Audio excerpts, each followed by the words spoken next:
You are listening to Bedtime Dreamy Tales. Please make sure you have smashed that like button and subscribe to our channel for new story. Story title, The Hut in the Forest. Once upon a time, on the edge of a secluded forest, there stood a small wooden hut where a poor woodcutter lived with his wife and their 3 daughters.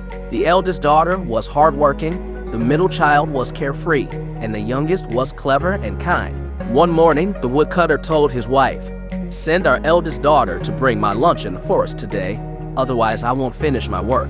To guide her, I'll leave a trail of millet seeds on the path." As the sun reached the zenith, the eldest daughter set off, carrying a bowl of soup. However, the forest was teeming with sparrows, larks, swallows, thrushes, and canaries, which had pecked clean the trail of millet, leaving the girl to wander aimlessly until sunset.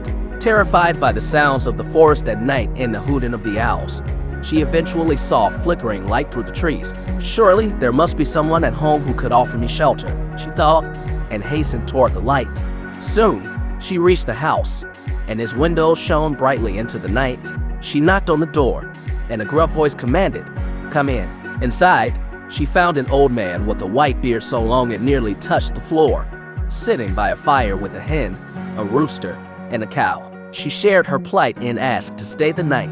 The old man consulted his animals, beautiful hen, mighty rooster, and stout cow. "What do you think?" They answered in unison, "Dax," which seemed to mean they agreed. The old man allowed her to stay, but only if she made dinner for everyone. She cooked a sumptuous meal, but forgot to feed the animals. When she asked where to sleep, the animals replied, "You have dined and drunk at ease, forgetting us. Now find your own place to sleep." The next day, when the woodcutter came home late and hungry, he scolded his wife, who explained their daughter had taken his meal but must have lost her way. The following morning, the second daughter was sent with peas to make the trail more visible. But the birds, just as before, left no trace of the path, and by evening, she too ended up at the old man's house. The scene repeated. Dinner was made, the animals were ignored, and when the girl asked for a bed, the response was the same harsh lesson about gratitude and respect. On the third day, it was the youngest daughter's turn.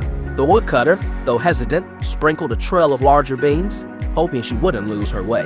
Yet, the doves had eaten them all. Distressed but determined, the youngest daughter found the house by nightfall. Unlike her sisters, she treated the old man's animals with kindness from the start, grooming them and feeding them before she even thought of her own hunger. When asked, the animals gladly agreed she should stay the night.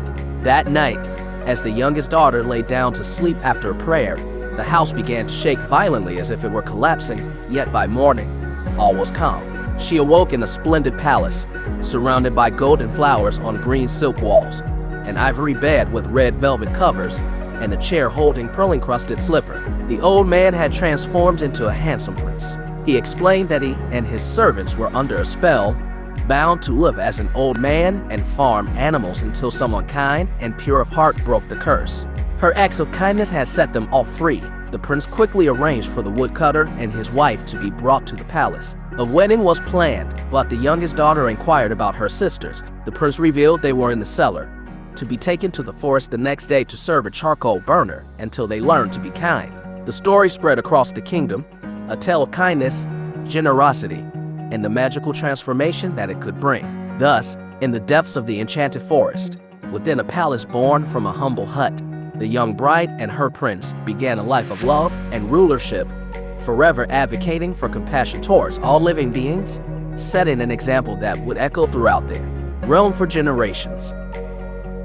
If you like this story, please give this video a like and comment below with your thoughts. See you in the next story.